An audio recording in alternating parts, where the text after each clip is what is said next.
Well, good afternoon and welcome to CityLine. We are zooming from my kitchen once again, and we have a great hour ahead of us. So later on, we'll be talking with Cascade Regional Blood Service.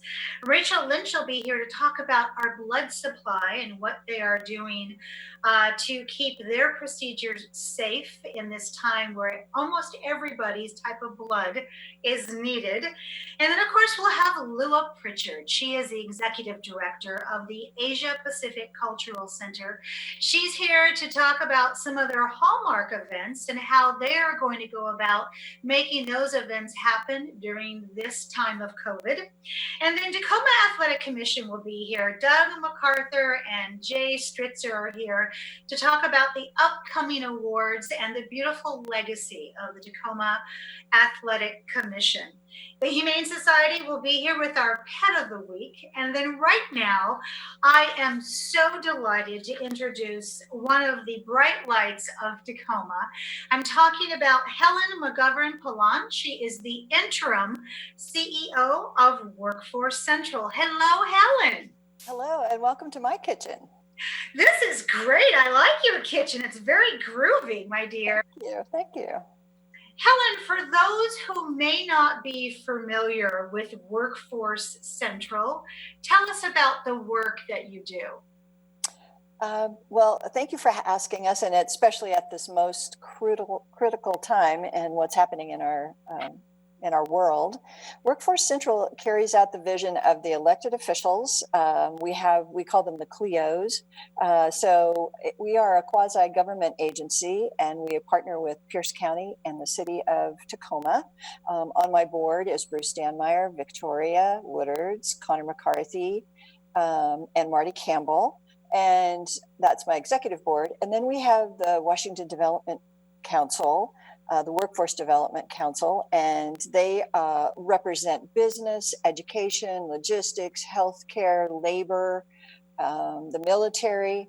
And so what we do is look at providing opportunity to increase the economy by working with job seekers, businesses. And so we are a convener. We pass through the funding, and what you might recognize more is WorkSource peers. So WorkForce, if you will, is the umbrella that governs the work that's done and finds the funding, and it goes into WorkSource peers, which is a partnership half and half with the Employment Security Department. And then the other half that we work on has subcontractors, has partners that provide services, which is still a little murky, I'm sure. So most people think about going to WorkSource as if you're applying for unemployment. However, you can go there and find out about training. You can go there and learn how to get a job. There will tell you how to fill out a resume. They will tell you how to find the training. They will support you through that training. You can even get your household expenses paid for. There's just a multitude of services that are available to people there.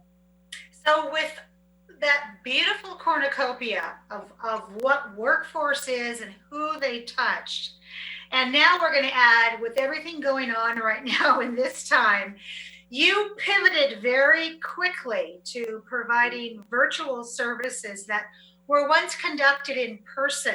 So how has that change affected the work that you're doing at WorkForce Central? Good question. So at WorkForce Central, we're considered essential employees, and we could have actually stayed at the location the entire time.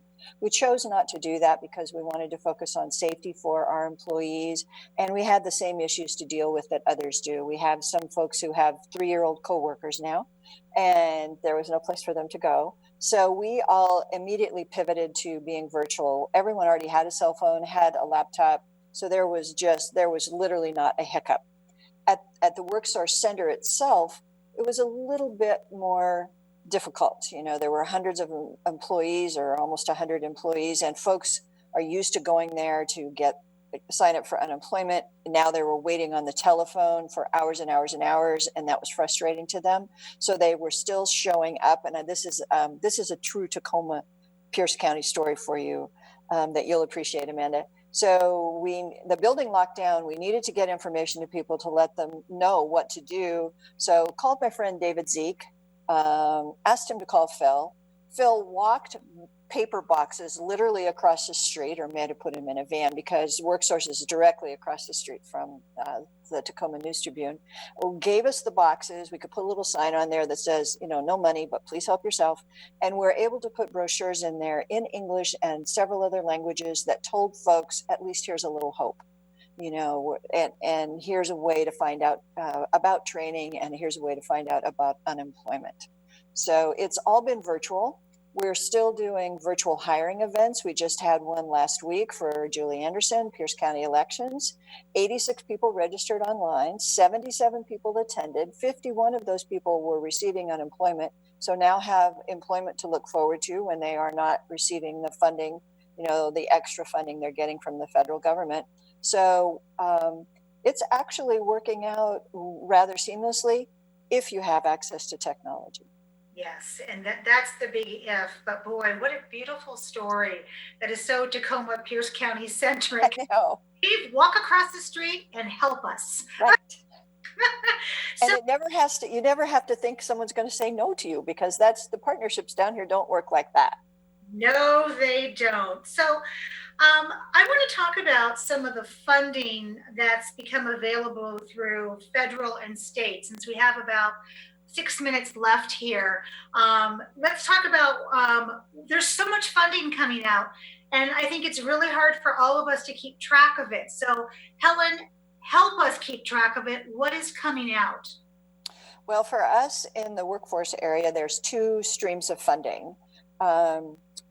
Every morning at 7 o'clock, I have a Zoom call with the 11 other leaders of the WorkForce organizations across the state.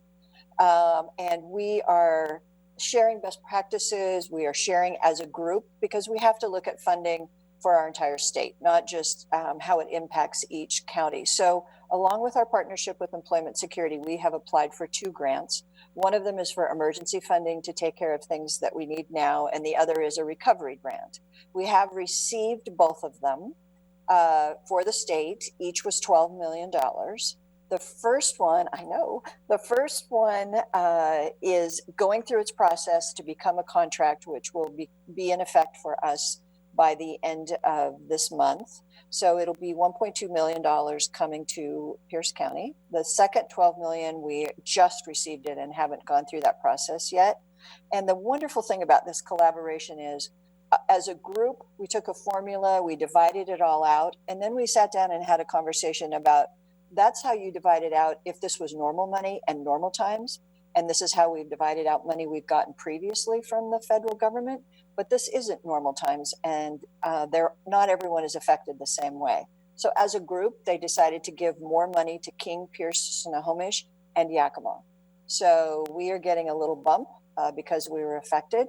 That particular grant for emergency, we have been having conversations, and they're going to continue with local groups. Of course, food was, first in my mind and first in my heart, and the need is so incredible. So I have been having conversations with Michelle Douglas at Emergency Food Network about how do we supplant the National Guard when they're leaving. And so we will use some of the money. We'll be able to hire workers, probably going through an employment agency, because the folks at Nourish and at St. Leo's and at EFN do not have time to get thousands of interviews in and go through that and find the people. So we will be able to fund probably a dozen or more people at $15 to $20 an hour for 40 weeks to supplant the National Guard.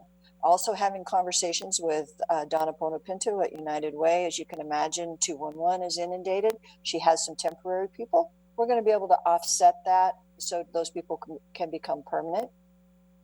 And just had a conversation with Annika Moran on Friday. She is, as you know, she runs the farmers market. She's executive director. She just received a grant from Pierce County for $220,000, 20 of it to buy a vehicle, $200 to work with farmers to buy their fresh produce to get it out to underserved areas, but she had no money to hire a driver. So we're going to be able to hire the driver. We'll also have some additional funding. I have a flyer right here from GAF Roofing Academy, which you can go to our website to find out about them. They are offering comprehensive training on steep slope residential roofing. They're the largest roofing manufacturer in the United States. And this training starts June 8th and goes through 4 weeks. And at the end of it, you could be hired as a roofer. However, the training is free, but what if you need money to get yourself there? And what if you need money, to help pay for some bills or support your family? So that kind of training money can come through us for the emergency part. And then when we get to recovery, we are going to be able to help people go through some college training, some job training. I mean, there's going to be a myriad of positions that will be available from that funding. So with all that, oh my gosh, with all of the collaboration that you have led and also been in the same boat rowing with your other executive directors, I don't know if you've had time to answer this next question, and we have 2 minutes left. So I want to ask you, what has been your greatest source of hope? A couple of things are my greatest source of hope. One of them is the people that I'm working with, and one of them you know very well, Tamar Jackson at WorkForce Central. I look at he has a task force in the community and how timely that they are addressing equity issues, racial issues. What does his engagement look like as we work together to eliminate this institutional racism from our community, and how do we do that with nonprofits and businesses? And so to see that he is out in front leading this organization, and so it gives me hope that we have that foundation at WorkForce Central, and we have those eyes on the ground who are looking at that. The other thing that gives me hope is that WorkForce Central has chosen a new leader. And you have a scoop on this because it hasn't been announced yet. Katie Condon, who is the executive director of Better Together Central in Central Oregon, has worked with the Department of Education, the state workforce investment. She was a researcher at Notre Dame. She is passionate and actually went to PLU. So she's coming back to the community, has worked at PCAF.